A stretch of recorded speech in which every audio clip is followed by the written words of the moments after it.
Mutta tosiaan, tämmönen teoreettinen kommenttiraita, tehän nyt ette siellä nää, ehkä asia korjataan jossain vaiheessa, mutta jos nyt joku hifistelijä haluaisi, niin jos elokuvan pistää pyöriin nyt, niin samaan aikaan ehkä sit kuulee mitä tapahtuu. Paitsi YouTubesta tässä on eri musiikki tässä alussa. Tää on DVD-editiointi tämä. Joo. Siinähän se Cock Entertainment. Pena kiipeilee vuoren rinnettä pitkin ylöspäin. Hyvin realistisesti on leikattu tässä näitä pätkiä. Ja ihan sama vuori.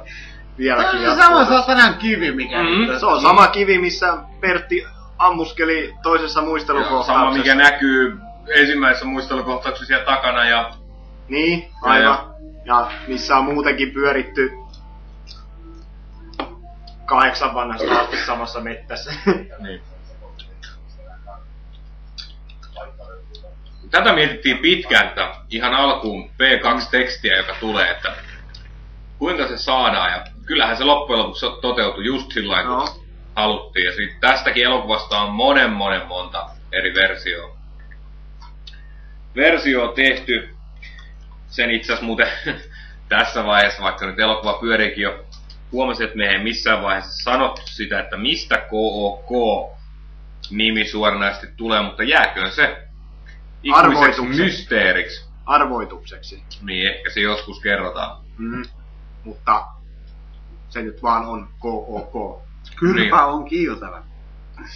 Sovitaan, että se on vaikka se. Kaikki on kallista. Kulli on kiva. Kakka on kakka.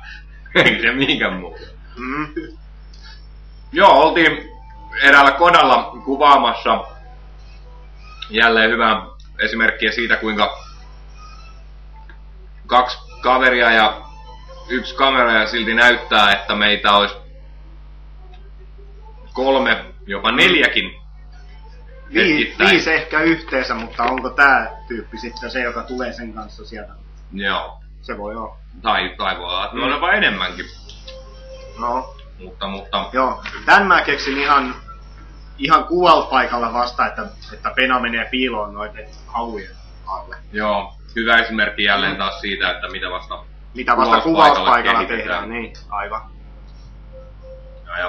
Ja haluatko kertoa vähän näistä vaatteista? Sulla on tämmöiset kivat maastokuviovaatteet. Minkä takia sä päätit käyttää tämmösiä? No sen takia, että Pena tietenkin sulautuu ympäristöön. Mutta silti sulla on punaiset rannennauhat ja punainen huivi, mikä varmasti metsäympäristössäkin näkyy tosi pitkälti. Piiloteltu pointti. Tää punainen edustaa minun poliittista suuntautumista. Kyllä. Ja tässä on piilovitsinä myös tää, että pahiksilla on valkoiset nauhat oikeassa käsivarressa. Suojeluskuntalaisia homoseksuaalimiehiä. Kyllä. Supon listan kärjessä ollaan. Että... Mielenkiintoista katsoa myös itteensä tällä taas muutaman vuoden jälkeen hieman tukevassa kunnossa. Ja meikäläinen taas on sitten nykyään 10 kiloa läskitty, mitä tässä näin. Tuolla tuli painettu eli 100 kiloa. Tällä kuvattiin. Tää on taas yksi hyvä esimerkki näistä erittäin hyvistä ideoista, mitkä kuuluu juurikin tähän Pena-hahmoon. Tää ensimmäinen ansa, mitä tekee. MacGyver-sarjassahan ihmemies MacGyver rakensi kaiken maailman ihmeellisiä vipstaakeleita eri asioista, niin tää tuo jo heti alussa hyvin sen esille. Ihan ensimmäisessä elokuvassa meillä oli oikeastaan pommi, mikä oli sama asia, mutta tässä tää efekti on paljon vakuuttavampi ja äänet kertoo jo sen, että mistä on kyse. Ja kuvakulmiahan ei loppujen lopuksi mietitty kans vasta kuin paikan päällä, mutta kaikki on omasta mielestä ainakin todella hyvin. Niin on. Todella hyvin. Ja ihan turhaa se on käsikirjoitukseen kirjoittaa, että kuvataan tuolta tollain ja sitten se menee tuolta ympäri ja sitten se pelata.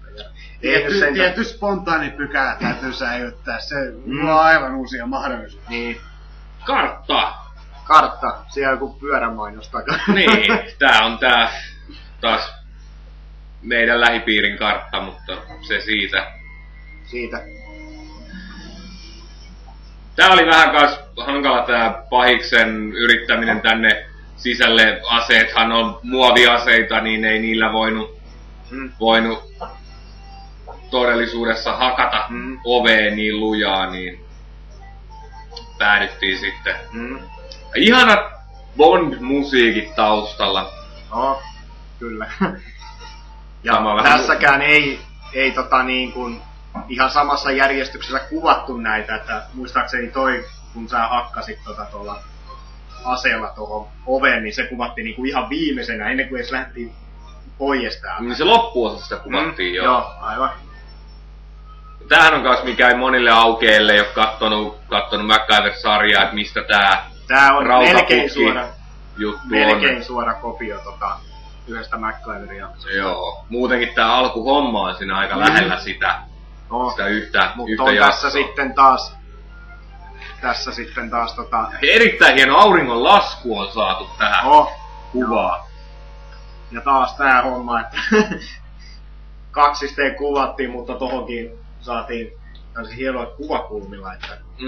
Tää on sitä elokuvan tekemisen. Niin on. Kun vaan päätetään, että näin se onnistuu ja näinhän se onnistuu. Ja hyvinhän tää onnistui. Itse asiassa tää meni tismalleen sillain, miten mä olin sen suunnitellutkin silloin aikoinaan. Joo. Ja tosiaan tätä alkuhommaa kuvattiin Jackmanin kanssa kaksistaan. Nyt päästiin todella hienolle Soramontulle. Tää paikka löytyi ihan sattumalta. Ja täällä päästiin kuvaan. Tätä me etittiin pitkään tätä paikkaa. Eikä kukaan tullut edes häiritteen tonne kun me. Kyllä. Vai tuliko? Ei tullut tänne. Nykyään tuollakaan ei voisi tehdä mitään, se on louhittu ihan käyttökelvottomaksi. Mutta tosiaan niin näitä kuvattiin Jackmanin kanssa kaksistaan loppukohtausta lukuun ottamatta, mihin sitten Wayo tuli mukaan. Ja hyvin nääkin saatiin silti toimiin, paitsi toi kartta ei toiminutkaan niin kuin haluttiin sitten loppujen lopuksi. Taidettiin me käydä kerran aikaisemmin kokeilemaan, että mikä siinä luistasi ja joo. Eihän siinä luistanut mikään.